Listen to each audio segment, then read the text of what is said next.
संपूर्ण कोल्हापूर जिल्ह्यामध्ये खासगी सावकारीचं जे प्रस्त आहे ते वाढलेलं आहे। 4 दिवसांपूर्वी राकेश माने या रिक्षा चालकाचा त्या ठिकाणी खासगी सावकारींनी मारहाण केल्यामुळे मृत्यू झाला।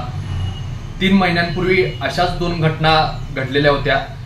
प्रीतम पाटील आणि अमित पाटील असे 2 जे तरुण रिक्षा चालक आहेत त्यांना सावकारी पाशामुळे खासगी सावकारीने धमकवल्यामुळे त्या ठिकाणी आत्महत्या करावी लागत होती।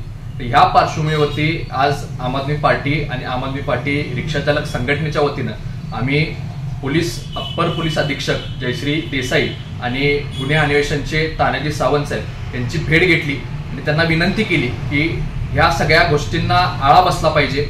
खासगी सावकार जे आहेत त्यांना आवरा आणि ही जे काय गुन्हेगारीची सगळी यंत्रणा सुरू आहे त्याच्यावरती पूर्णपणे जबर बसली पाहिजे, अशा पद्धतीची मागणी आज आम आदमी पार्टीच्या वतीनं करण्यात आली।